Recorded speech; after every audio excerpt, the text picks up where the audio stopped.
Buenos días, nos encontramos en otra emisión de Proyecto Grado Cero. En esta ocasión estamos en el Hotel Hilton para entrevistar a Armas Marcelo, quien presenta su última novela, Requiem Habanero por Fidel. Muchas gracias, bienvenido. Muchas gracias a ti, muchas gracias al proyecto de ustedes, muchas gracias a la UNAM.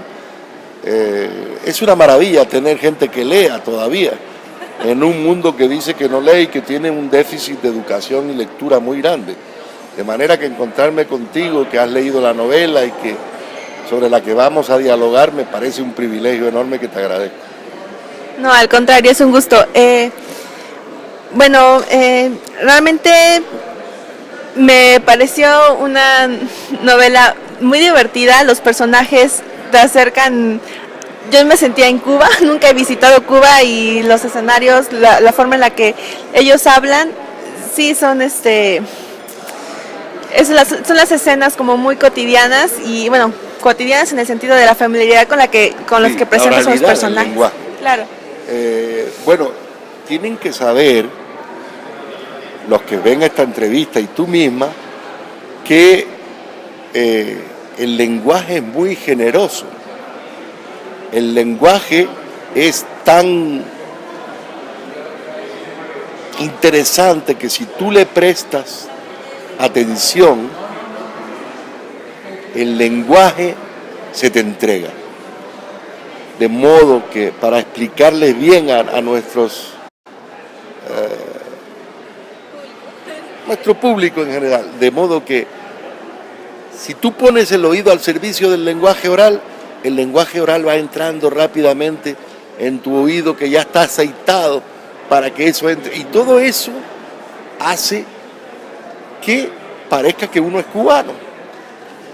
Y yo escribí una novela sobre Argentina, sobre Buenos Aires, sobre la dictadura de Videla. Y cuando entregué el original a la editorial, le dije, quítenle el nombre para cuando se la den a los lectores a ver qué dice. Y dijeron que si era Tomás Eloy Martínez, que si era tal, que si era cual, un escritor porteño, y sin embargo no lo soy. Lo que hace falta es tener el oído y la vista, un escritor de ficción, que no lea el oído de la ciudad, que no tenga la curiosidad intelectual necesaria para ver donde no ven los demás, ni es escritor ni es nada. El escritor tiene que ser un ser que oye lo que no oyen los demás y que ve el detalle o la historia que no ven los demás. Claro, porque aparte es como darle desde su propia voz, la voz a todas las escenas que luego pasan. A partir de un lenguaje oral que tú has aprendido a través de tu curiosidad intelectual, es crear esos personajes con la verosimilitud suficiente como para que esa ficción termine siendo para el lector una realidad. Si la novela consigue eso, es un éxito. A mí no me importa que se vendan 500, que se vendan 500.000. A mí lo que me interesa son lectores como tú, que entienden, se divierten con la lectura y al mismo tiempo aprenden. Porque esta novela también les enseña lo que es Cuba y lo que es la decadencia de aquello que fue la Revolución Cubana y de prácticamente, porque claro, mucha gente dice, quiere matar a Fidel. No quiero matar a Fidel, el Requiem Habanero por Fidel es Requiem Habanero por la Revolución, claro, que ya está liquidada y absolutamente destruida por aquellos mismos que al principio parecían que eran de los nuestros y resulta que eran de los de ellos. Claro, y en la novela se ve cómo la brecha generacional también marca la brecha de la vida. La gerontocracia, la nomenclatura gerontocrática cubana no quiere irse, no le quiere entregar a los jóvenes, sino lentamente el poder. Entonces ya son bisabuelos los que están en el poder. Y la gente joven está esperando y decir, pero bueno, uno ve la nueva trova cubana y la nueva trova cubana, la nueva vieja trova cubana, ya son viejísimos. Y los cantantes jóvenes no los dejan salir. Y los pintores jóvenes no los dejan salir. El día que haya una libertad como la que nosotros tenemos, en Cuba, solamente como la que nosotros tenemos, que tampoco somos muy libres. El día que haya una libertad de ese aspecto, Cuba será un experimento universal de la cultura de América Latina. Eso es lo que lo sorprende al gobierno cubano, que Juancho Armas diga estas cosas como si fuera de ellos. Y yo en realidad lo que soy es cubano. Lo que me interesa hacer y lo que me gusta es ser cubano. Entonces, lo creo firmemente, creo que la vitalidad cultural que tiene la isla de Cuba es sobrenatural. Me parece que ahí va a haber una explosión de creatividad cultural y de vitalidad humorística y de vitalidad musical que va a ser extraordinario. Claro, porque aparte, bueno, se puede ver cómo se juntan los personajes, ¿no? La diversidad de unos son los revolucionarios, los que están con sus ideales muy firmes Esos son más bien viejitos. pero el personaje cuando los recuerda, ¿no? Y los hace presentes y de momento ya te presenta la hija que es a mí me pareció asombrosa. Se ríe del padre, idiota, que te has perdido tu vida en esto, la vida es otra cosa. Y la realidad es esa es la tristeza de Cuba. Eso es en el fondo también un poco la tragedia, la tragicomedia, porque la novela esta es una tragicomedia. Es muy divertida, pero al mismo tiempo muy cruel, porque recoge una realidad muy triste, muy apesadumbrada. Bueno, a mí una de las escenas que me pareció fuerte, impactante, bueno, varias, pero la que me sentí como más al leerla cuando hace la comparación de cómo salen dos personas de Cuba y son dos hijas de personas que están en el gobierno, ¿no? Una es la hija de Fidel Castro. Claro. Yo conozco a Lina personalmente mucho y cuando ella salió de Cuba fue a España y estuve con ella mucho tiempo, la llevé a mi tierra, a Canarias. Alina cree que ella se escapó de Cuba, en la novela se dice, no se escapó, la dejamos salir. Nadie sale de Cuba sin que el régimen lo permita, como una espita para que se vaya gente, para que no den la lata, para que se la den en otros países. Eso lo ha conseguido también Fidel Castro. No Fidel Castro, el castrismo. Sí, porque, exacto, es como, ella sale con toda la naturalidad y lo que le presta, pero cree que ese disfraz es suficiente y la hace desconocida a los ojos de la gente que ya sabe que está disfrazada así. Claro. Y la otra, y la chica, la hija de este coronel, o sea, sale con los papeles, pero con mayor miedo, ¿no? Porque porque yo me imagino que en el momento en que estás en esa situación, tú eres consciente que no estás haciendo algo que normal, ¿no? No, o sea, claro, si hubiera un policía de frontera que te leyera la mente, sabe que tú estás saliendo para no volver más. Entonces ese es el miedo que tiene, que te lea la mente.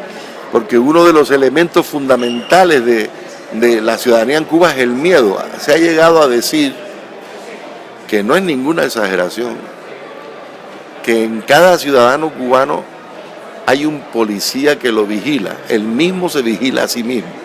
Ya es una paranoia terrible, esa cosa que dice Cabrera Infante, ¿no? No hay delirio de persecución allí donde la persecución es un delirio. Sí, y bueno, cuando la esposa del coronel, ¿no? También Mami también le toma el pelo al pobre coronel. Claro, pero también tiene sus reservas, ¿no? Al no mencionar al no sé, al Che, a Fidel, sino siempre aquel, dice el otro, el argentino, siempre habla, no nombra a la gente. Eso es parte del miedo, ¿no? Nombrar con nombretes o con alias a la gente, pero no dar el nombre por si acaso, al citarlo lo citas más mal y te viene el castigo. Claro, también el miedo del coronel cuando están en ese café y dice, bueno, es que de momento te dices algo que no estás en la norma, te escucha alguien y te lo echan en cara unos años después o unos meses después, cuando esa escena para ti no fue relevante. Y es mira, como es todo, peor, todo es peor, lo que es peor. te echan, Ellos, ¿no? ellos hacen un informe de cada uno de aquellos cubanos sospechosos, que son todos. Y un día te llaman y te sacan el informe de cosas que tú ni te acuerdas y que ni siquiera has hecho. Eso ha sido la seguridad del Estado en Cuba. Imponer un régimen paranoico, inyectarle la paranoia a los ciudadanos. Eso no era la revolución, ese no era el pacto. Cuando me dicen, tú has sido castrista, digo, yo he sido castrista de primera hora y soy anticastrista de última hora, pero me he mantenido en mi sitio. Quien se mueve son ellos y se han movido hacia la dictadura, hacia el comunismo, hacia una situación que a mí me repugna, que es la falta de libertad del ser humano. También me repugna nuestra democracia cuando la libertad no existe. Es decir, lo que está viviendo México ahora, Sí, claro. y tengo mi 43, lo que está viviendo México ahora es un crimen completo. Y eso no se puede, un régimen democrático no puede permitirse eso. Lo siento mucho, pero es así. A mí me duele tanto España, lo que está pasando en España, como lo que me duele que esté ocurriendo en México. Antes de ayer, cuando veníamos de Puebla en coche, unos 20 encapuchados, naturalmente maestros y estudiantes, paralizaron la carretera, pidieron su peaje y se fueron. Pero estuvimos allí 20 minutos viendo el espectáculo. Yo pregunté, ¿y la policía no viene? Dice, no, porque si viene la policía, aquí hay una balacera de primera magnitud y pueden caer 20 muertos y no un espectáculo para ver. Entonces eran los dueños. De modo que todo eso es tan deplorable que una democracia se venga abajo por este tipo de cosas, con tanta torpeza de los gobiernos, cuando tenían que estar pendientes del ciudadano y están pendientes de ellos. Claro. Por eso la escena del pasaporte me pareció muy impactante, porque parece que nosotros también, ¿no?, nos disfrazamos de tranquilidad, de paz, de normalidad. Claro, nos metemos un disfraz ahí encima para poder sobrevivir a toda esa falta de conciencia de los de arriba, ¿no? Y es muy feo, es muy feo, muy feo. Es muy feo. Yo que tengo felizmente como gran privilegiado mucho tiempo para pensar, fumando en mi casa por la tarde y oyendo música de Schubert. Oye, cuando reflexiono es muy feo. Reflexiones sobre España, muy feo. Yo nunca pude imaginar que la democracia de mi país se viniera tan abajo como se ha venido, con una pila de sinvergüenzas, ladrones, que están en política solamente para ganar dinero. Es horroroso. Sí, y bueno, no sé, como para volver un poco a la novela, sí, es mejor. No sé, ¿cuáles fue? Bueno, ya nos dijiste que, perdón que te toté, por favor, que es por la riqueza cultural de Cuba lo que te atrae, es mostrar una cara, bueno, las dos caras, ¿no?, de la realidad. Y bueno, tengo entendido que también escribiste otra novela, otras novelas con la misma temática. Y una trilogía, que esta es la última. Espero, porque cada vez me cuentan más historias que me vuelven loco para escribirla. Y una pregunta personal, ¿has vivido en Cuba? No, he ido 23 veces. Me he quedado a veces 2 días, a veces un mes. Tengo muchos amigos cubanos, muchas de las historias que están relatadas ahí están escritas de primera mano, están oídas de primera mano. Y la verdad es que yo soy canario, español canario, mitad venezolano, mitad cubano. De manera que ahora van a sacar en Tokio una colección de 4 escritores cubanos. Y el 4.º escritor cubano soy yo con esta novela. ¿Qué te parece? Qué genial. Sí, porque realmente es yo nunca he estado en Cuba, pero sí el acento es muy particular y Bueno, la forma en la que se los expresa. propios canarios dicen que yo hablo cubano. Es posible Sí, que por simpatía se me haya pegado entonces, sí.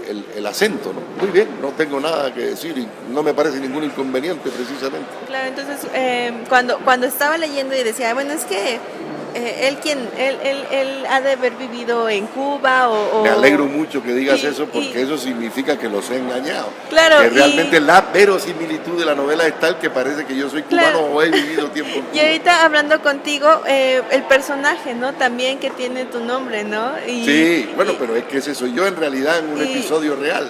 y en- Con en- Vázquez Montalbán, ¿verdad? sí, sí, Sí, sí. sí, sí. Entonces dije, bueno, no es raro que se vean estas variantes, ¿no? De que el escritor no es cubano, pero habla como cubano, la novela está escrita, es un reflejo de lo que yo sí, o sea, yo te digo, yo sí estuve como, si no, bueno, esto está pasando, claro que está pasando, o pasó, o no son situaciones que se van artificiales. Entonces, ¿cómo logras retratar una realidad así sin haber vivido, ¿no? Entonces, bueno, dije, tal vez con las visitas que han sido continuas. Bueno, exactamente igual que Tolstoy escribió Guerra y Paz sin haber estado en la guerra. Claro. Es decir, el escritor tiene que ser muy imaginativo, un ser que debe por todos los medios es decir, documentarse sobre lo que va a escribir, informarse, estudiar lo que va a escribir y a partir de ahí debe meterse en el alma del lenguaje, y en el alma del pueblo y en el alma del tiempo en la que uno va a escribir la novela. Claro. Bueno, por ejemplo, yo estaba pensando en alguna cita, no la tengo textual, pero que decía esta escritora inglesa que unos la odian, unos la aman, Jane Austen, y decía, es que el escritor escribe de lo que sabe. Bueno, pero también de escribe de siglos otra atrás, cosa, ¿no? Claro, de siglos atrás tienes que aprender porque no es de primera mano la información que tienes. Es de los libros de historia, es de los ensayos. Yo escribí una novela sobre Bolívar y Miranda, una novela que tiene lugar en Venezuela. Pero yo tuve que leer más de 70 libros para escribir esa novela. Y además una novela que luego la gente me decía, bueno, pero ¿cómo sabes tanto de esto? Y pues, me he pasado 25 años al lado de estos libros y me he obsesionado por escribirlo. Yo de estas dos novelas últimas mías estoy muy contento. Muy contento. Sí, y bueno, comentas que es la trilogía, pero fuera de esta secuencia, me imagino que tendrás, no sé, más historias, más anécdotas Seguro y relatos. que sí, pero hay una historia que estoy escribiendo ahora y que no quiero manosear mucho, que tiene que ver con México. Okay. Tiene que ver con México, Madrid, pero no quiero manosearla mucho porque yo soy de los escritores que piensan que si una historia se manosea mucho verbalmente, una historia que estás escribiendo, mientras la estás escribiendo y no estás muy seguro de lo que estás escribiendo, se diluye, se hunde. Claro. Una vez que esté la primera versión terminada y una vez que ya tú te estés divirtiendo, arreglando la historia, ya la puedes contar. Pero yo prefiero decir, es una historia que tiene que ver con México. Okay, con sí. el México de los 40, los 50, el México de Lázaro Cárdenas. Ok, bueno, pues entonces esperaremos esa novela y no sé, algo que más que quisieras compartir con nuestro público, bueno, aparte de los elogios que la verdad a mí sí me gustó bastante. Te lo agradezco mucho. Pero algo... Bueno, no, que lean el libro y que, en fin, aunque no sea este libro, que lean cualquier libro. Claro. Porque lo importante de todo esto es leer. Estamos en un tiempo en el que la gente no lee. Estamos en un tiempo en el que no nos damos cuenta de que quien no lee es menos libre, mucho menos libre que el que lee. El hombre y la mujer que leen son irremisiblemente más libres que los que no leen. Y esa es ya es una razón más que suficiente para leer. De manera que aunque no lean mis novelas, yo los ilusiono a que lean las novelas de los demás, porque hay muchos libros. La ficción es un género literario que ayuda a la libertad de aquel que quiere ser libre, porque le abre la imaginación, lo ayuda a aprender a volar por el mundo y a no quedarse en el ombliguito de su ciudad, lo ayuda a ser un personaje más libre, un personaje que piensa por sí mismo y no por lo que le dice.